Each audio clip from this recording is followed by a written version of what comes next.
a bit more of an intimate group of people here now, not quite such a large mass. Maybe that impacts on the demo gods and how they behave. I always think as soon as you plug something into a projector, all of a sudden they go, let's break things. Anyway, so what we're going to do now is going to have a quick chat and run through two kind of products. So there's a number of different Office 365 applications we can go through. There's so many different things we could talk about.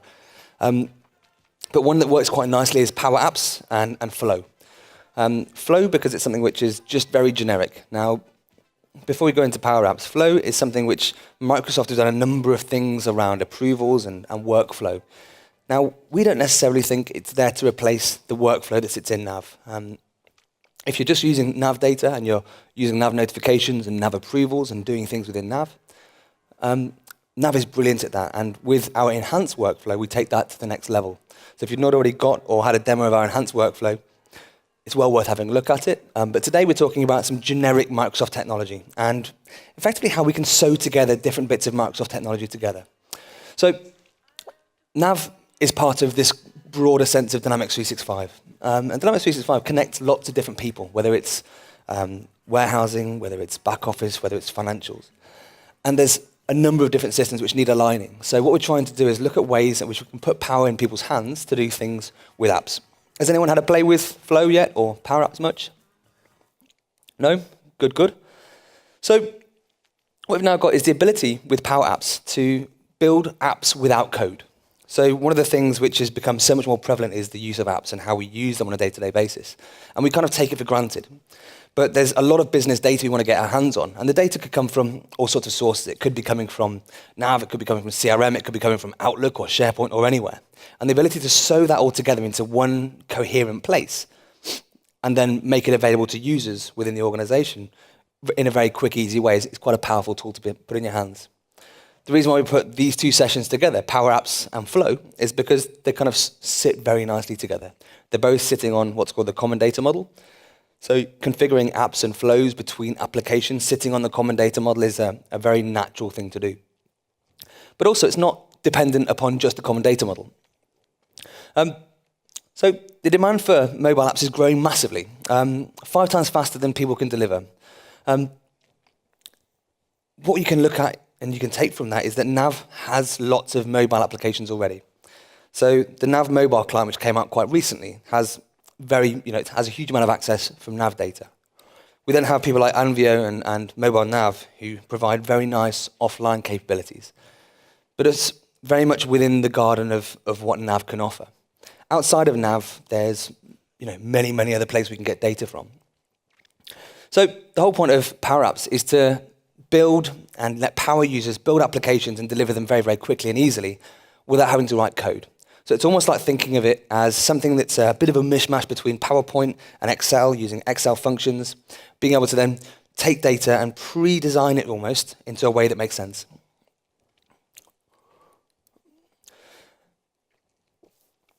The whole concept is connecting systems together that we're already using, building apps without code, and then publishing instantly. So we're not having to worry about app stores and worrying about Google and Apple. This is stuff that we have control of within our Office 365 stack. So as a quick example, we have the ability to create forms and a visual designer. So rather than having a very complex Visual Studio-like or VS Code-like interface, which is complex for most people, being able to put this ability into the normal people like me, perhaps, who aren't necessarily developers, is quite a nice thing. The other cool thing about using apps rather than mobile web is that mobile web doesn't necessarily take advantage of the phone's hardware or the tablet's hardware. So by using an app, it gives us advantage of things like GPS, things like cameras, and those things can do an awful lot with them. So it's almost like there's a plethora of things you could do, and sometimes you can look at PowerApps as, here's some technology, what's the problem? But that's almost the fun of it sometimes. So sometimes taking the app, looking at what's available, and looking at your own business requirements and what we can do with it, it's quite a fun journey to go on. Because we're using business applications from Microsoft, CRM, or Dynamics 365 for sales, and NAV, and SharePoint, we have the business logic already built in. We have the connections already built in. So we have everything available to us in different data sources. And then connecting different data sources into one app is quite a nice thing to do as well. So as a quick example, This is just a basic demo video going through a very kind of generic example of taking some data from an asset table in SharePoint, bringing that data through. The cool thing about PowerApps is what it will do is when you create a new app, and we'll do one in a second as a very quick example, a very basic one, and we'll create one from scratch, and then we can show how that can be connected up using Flow in a bit. But it shows how easy it is to create and then to publish and make available. So the whole point of it really is to build applications very, very quickly. And then putting power in the hands of the right people. So we saw earlier, the whole concept of clients and how we access data from applications is changing dramatically. The whole thing about Nora is, I always think of communicating with a system. We've so been conditioned to sitting in front of a computer, looking at a UI of different applications, typing and plugging in data and reading it. And it's not a natural way of doing things. So being able to empower people in a different way is I think, quite powerful. And then I talk a lot about the fact that it's non-code, but obviously it's software, and obviously there is the ability to extend it. So a power user who's good with Excel can get a hell of a lot out of PowerApps. They can do an awful lot with it. If you put it in the hands of developers, we can then take it much, much further and take it to the next level. And then where we're connecting data to. So we have this thing called the Common Data Service, which is a new kind of concept from Microsoft, which connects all the various different applications together in one common data model, or the Common Data Service as it's now called. But also we have some pre-built connectors. So there's connectors to a number of different business apps, whether they're Microsoft and non-Microsoft. And then also we can build custom gateways and custom connectors as well. So we're not really limited just to looking at data that's coming from NAV. We can look at it across different applications. So what we're going to do is a quick example of creating a Power App from a data set. So come to my apps, and I'll go and create a new app. Now, where we create the new app from is dependent upon where the data is coming from. So before we start that, we're going to go and look at connections. And the connections we have could be from various different systems. We spoke earlier about Teams. So Teams is one of the applications which, does anyone here use Skype for Business? Yeah? I love Skype for Business. It's just a natural way of communicating. So Microsoft is migrating across to Teams. And Teams is more than just Skype for Business because you can connect up so many different applications together. When we look at the flow, we're automatically creating new channels as well. So we'll show you that later on. We're looking at connecting Dynamics 365 for financials, Dynamics 365, which is Dynamics 365 for sales, as well as just regular old Outlook as well, or Exchange. So when we create connections, you can create a new connection by either picking from a list.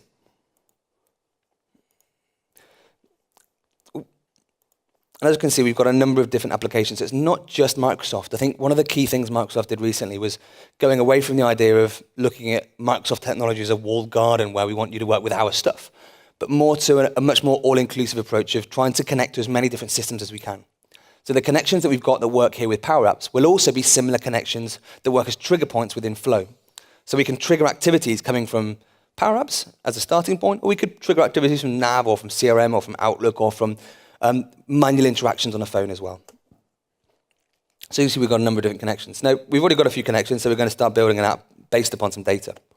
So when we go to create a new app, we have some templates, or we can start from scratch. So there's a couple of ways of approaching it. So, and come on. So we've got some kind of start with data. So start with data is basically saying you can start with information coming from OneDrive, from Salesforce, from SharePoint, or from 365. So if it's OneDrive, what that's saying is, do we want to connect with a data source from a file that's sitting in OneDrive? So it could be an Excel spreadsheet, could be a flat file, could be whatever you want, but it's sitting within OneDrive. If it's SharePoint, we can connect to SharePoint lists and libraries. You then have a few other connections as well, so we can pick from our pre-existing connectors, which we'll do in a moment. What they've also done is, from a perspective of playing with it. So what was I saying before about the internet and how wonderful it is? Let's go to here. Huh.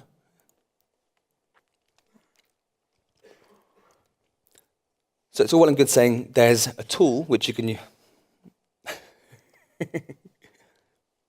Okay, so we have some phone layout templates and some tablet templates. And these templates are ones that Microsoft have built out of the box already. So you can choose to take them from scratch and start with something of your own data, or you can start with a template. Now, these got data coming from different sources. So we've got things like an asset checkout, budget trackers, case management, tips, service desks. So these really to give us an insight as to the kind of things you might want to do with it. You could go and pick a budget tracker. And what this will do is you can go and basically create the app and choose to basically connect the data and sit it on my OneDrive. So that will load the connections. I can pick my OneDrive or my OneDrive for Business. And that will just basically take the data that's being used for this particular app template and store it on my OneDrive. So if I go to use, what that will now do is we'll basically build the app template and automatically add the sample data to OneDrive, and then it will build my app so I can start playing with it.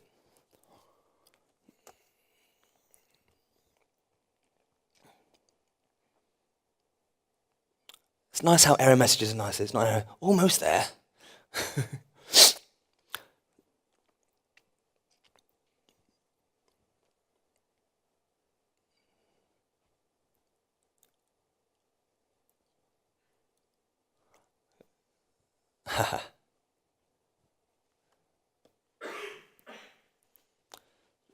Okay, so what they've done now is they've given us the app. So they built the app as a multiple-paged app. And this is an example. So it's not one that we're going to use with NAV data. This is just one to give us an example of what's available to us. So what they've done basically is you've got a multi-page app. So you've got a home page there. You've got the different groups in that particular landing page. And then each page has been designed in different sections. So we can actually go look at the different pages and design how the data's coming through. So new budgets, and everything's basically quite straightforward. So the way to think of this is looking at it a bit like Excel. So by going and looking the form, we can then see where the data's coming from, and then we can go and grab fields and drag them on if we want to. And you can see this data source is using budgets, expenses, and receipts. So we've got multiple data sources coming from files sitting on my OneDrive. As an example, we can go and play this and see how this app looks in a bit of a preview window.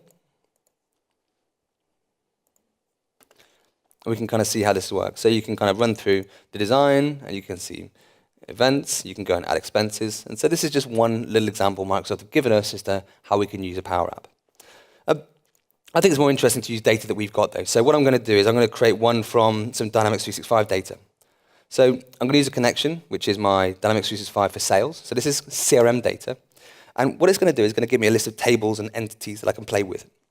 So what we're going to have is effectively a list of all the various different tables that sit within Dynamics 365 and what we then want to do with them. Again, connections are a little bit slower than you'd like. There we go.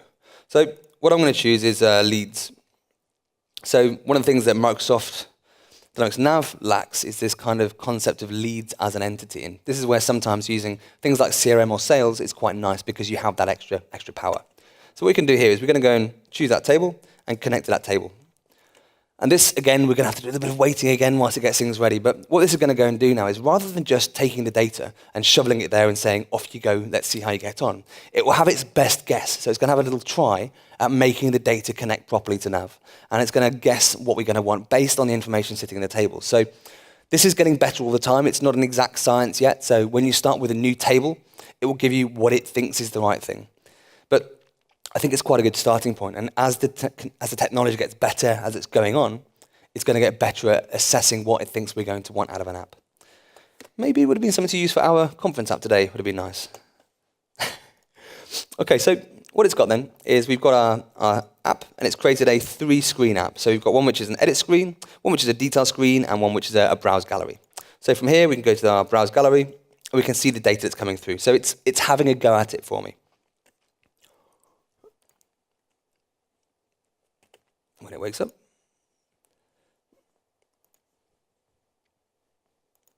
So the data it's chosen is not completely correct. So it's got things like here, it's got a layout. So the layout is chosen for me as image with some lines. I prefer to have a tile with a subtitle, so it's going to have a slightly different layout. And again, it's going to have another go at trying to lay it out for me. So it's thinking I want the data from campaigns, but actually I don't want to use campaign data. I'd rather use something different. So I can use, I'm going to use my company name.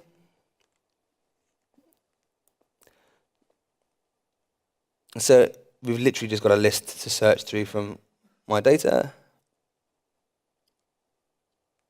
There we go. So that's going to give me my company, and this is going to give me perhaps a contact.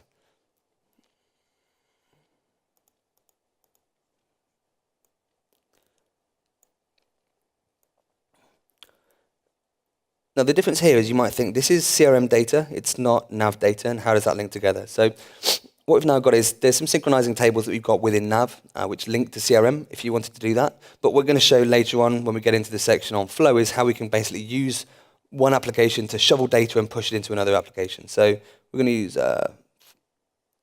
name. Let's use the first name for now.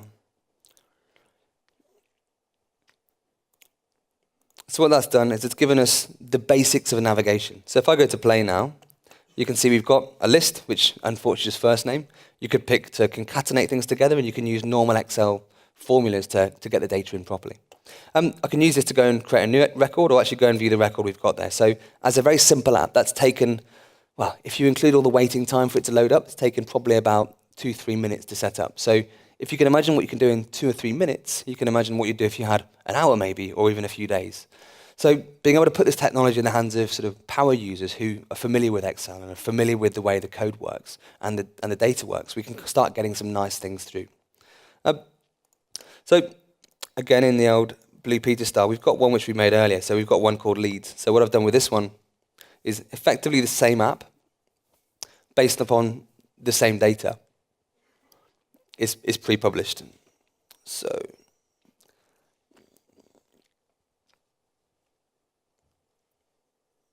once you've created your app, so this is basically the same app, but coming into it, we've chosen to reorganize things. So rather than having campaign ID, owner ID, or whatever, we can just customize what those fields are going to be quite easily. So that's basically a very, very quick creation of a Power App. Like I said, it's quite straightforward to create the basics. When you get more advanced, it gets more complicated. That's why it's seen as something which is made for power users. But as a tool, I think it's quite a nice thing to use and to put in the hands of your users. What we can also do is publish it to our phones. So as an app, because it's published, you can have it in a couple of ways. So the way we've approached this one is that you can either have a list of all my Power Apps. So if you have a bunch of different applications that you've created for your users, you can have an app called PowerApps, and you can publish it and have a list of apps here that are available for me to use. Alternatively, you can choose to have this app as its own app. So you can pin it as an app, and it becomes an app in its own right, but delivered as a tile on your dashboard. So if I come into my app,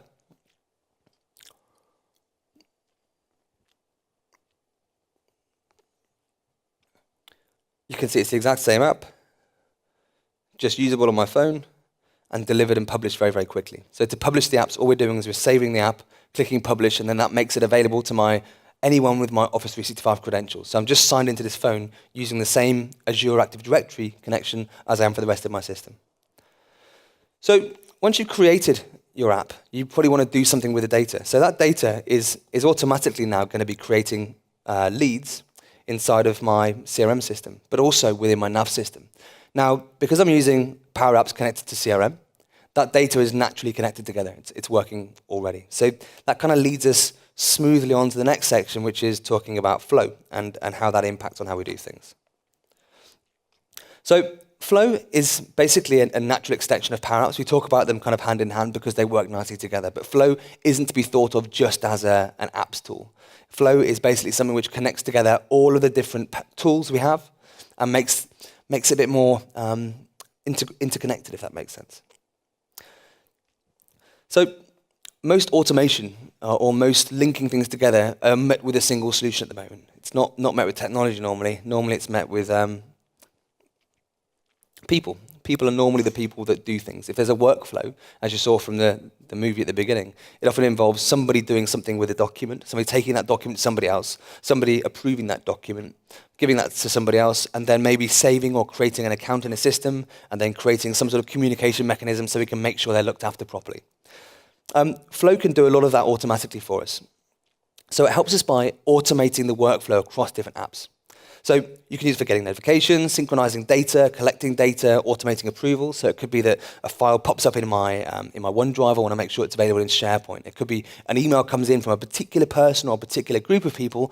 I then want to make sure that's then pushed into somebody else and made available to them as well. Twitter is an example. Twitter is one of many, many triggers we have. The triggers could come from a number of different sources. So you saw the list of connections we have within Power Apps.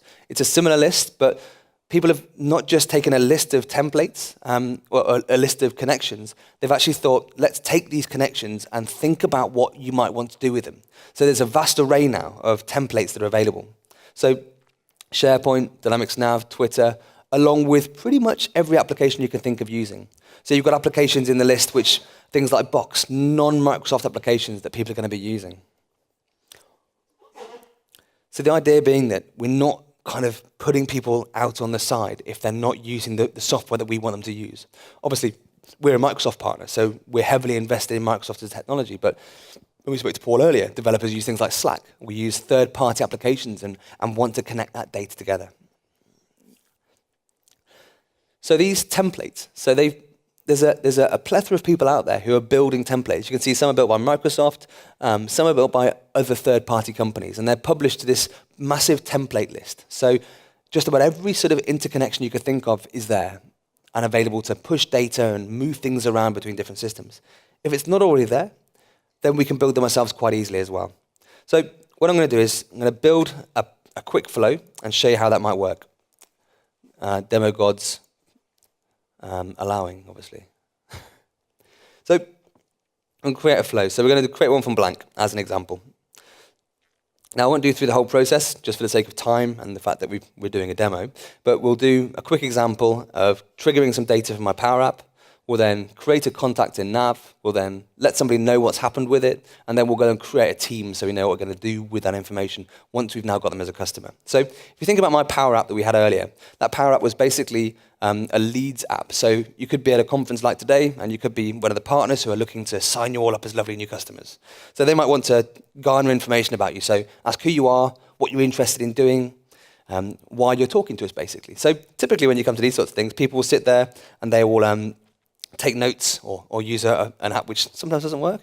And then we'll take that data and then we put it into a marketing system so we can follow up with it and make sure we give you the right attention and make sure we follow through with it. So as an example of how that might work in this world, we can go and either search from the hundreds of connectors that are available for us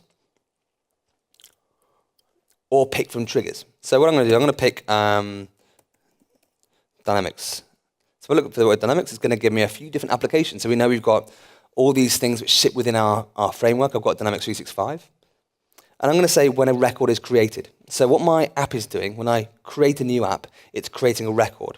So it knows who I am, so it knows which data to work with. So it's going to go and find any companies in my system, or in my tenant, I should say. And then from the tenant, it's going to go and look for entities which exist in my tenant. So from my entities, it knows that I've got various different bits of data to play with. Entity is going to be leads in this case. So effectively, when a new entity called leads is created, what I want it to go and do is go and do something. So it's literally just a trigger. Come on.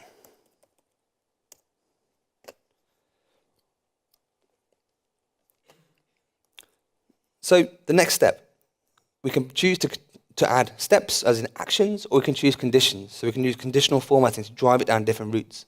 So we can have more than one step on this flow. So if I go and add an action, it could be that I want to go and sort of create something in another system. So if I go and look for financials, or Nav, or whichever other system it might be, I want to connect this connector to that connector, if that makes sense. So from here, I can choose to create an item, delete item, update item, get item. So if I want to go and create an item, I could say, I want to go create a customer, or I want to go and create a contact, or a sales opportunity, or actually whatever you want. Or if we've already got that customer record in there, we could update the record. So I can say, Cronus USA is my company, and I'm going to go and pick from my tables, and I'm going to pick a table. Now these tables in Nav, the way these are published is these are based on our web services. So if you're using one of the web service enabled versions of Nav, we have pages, queries, table IDs. So what I've published is a bunch of queries, and we can pick from these queries which one we want to update. So I've got one called contact, which is just my contact table. And then we can then say, what do we want to do with it? And the cool thing is we're capturing data from other systems. And the system's dynamically aware of what data exists in the other systems. So from here, I can say, okay, the name, and where do I want to get the name from? The name exists as a field in 365. So you can either pick from the suggestions, or you can search from content. So I can see all the fields, and I can go, actually, this name is going to be full name. and it gives me a description. So the word name is a combination of the first and second names. So it's actually a pre-concatenated field, if that makes sense. Email, we've already harvested the email address. So if we go email, we can come here. So we're going to put the email in, and we can then work our way through adding things like phone numbers or whatever content you want. So for the sake of speed, I don't think we're going to go through all of these. But as you see, we can go through any other data that's coming. So if you're creating data in one system, shoveling it into another one's quite an easy process to do.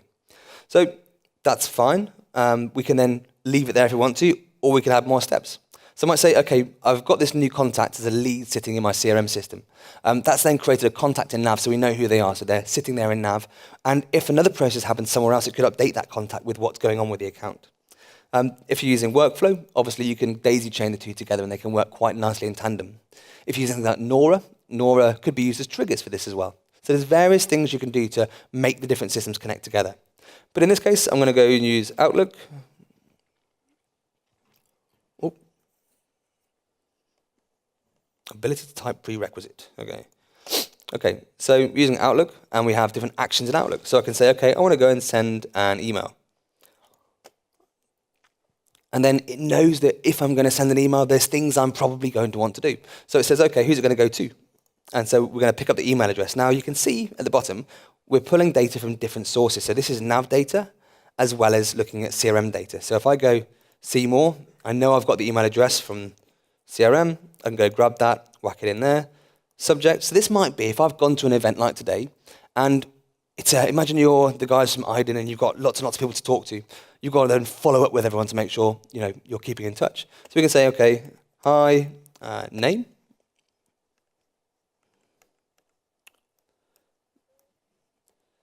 Name. And then we can say, nice to talk to you. Can't type again.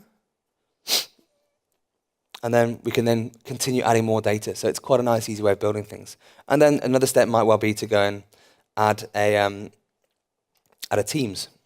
So Teams, like you saw in the Nora demo this morning, is like a business communication or collaboration tool. So Teams allows us to have channels. So let's say I've got a group which is called my user day conference. So that's our group. And within that group, you're going to have different channels. So the channels might be the keynote preparation. It might be making sure the hardware works. It might be whatever you want. But creating channels then creates chats. So we can have different chats like you would do in Skype or Skype for Business.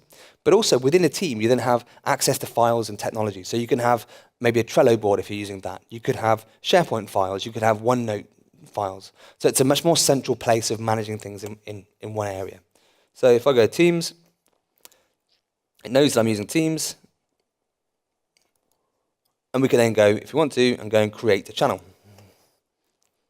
And then what's the channel going to be called? So there's a team ID. I'm going to pull that through when it gets there. Cronus upgrades. And then display name is going to be whatever you want to pull through. So it could be name, whatever you're using, last name, or company name. So that's literally how easy it is to create a flow. So create the flow, and then we can then check on its progress and how they're running.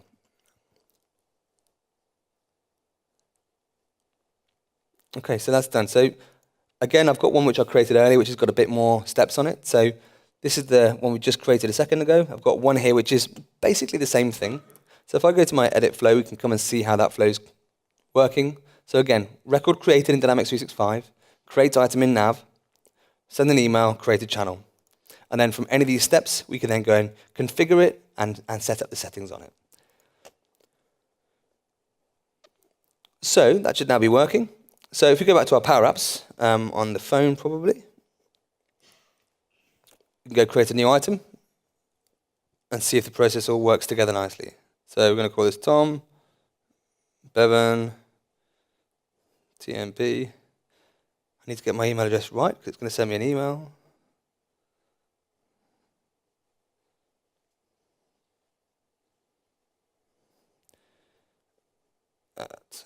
Come on.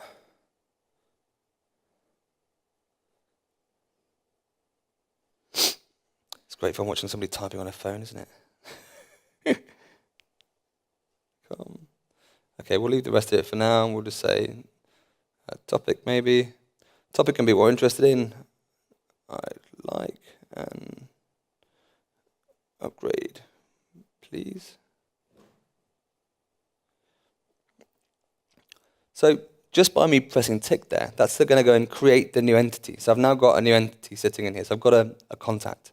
So if I just come from here and I go and jump into Dynamics 365 for sales, you can come and see the account has now been created in here as well. Just going to log in quickly. I say quickly. We'll see.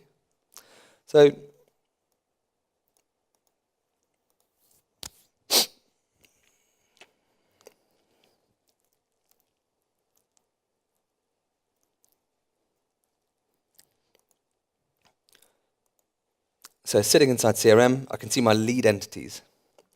And for my leads, I've now got a new one here called Tom Bevan. I would like an upgrade, please. So that's quickly, automatically made a new connection in there. What we can now go and see is how the flows run. So we can go to My Flows, and we can see when they've run and if they've succeeded or not.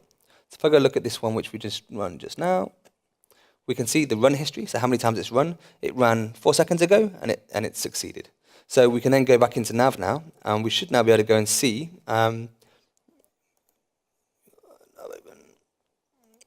it creating the new contact in NAV as well.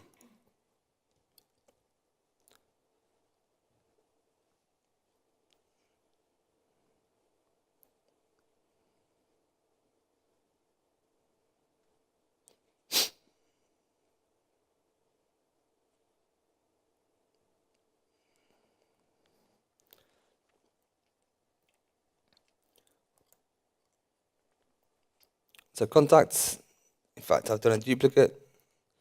So I've got a new contact created, Tom, person, company, and it's created me a new contact within NAV. The cool thing we've got now then is we've also got Teams. So if we come into Teams from here as well, we can then show how that's connected together.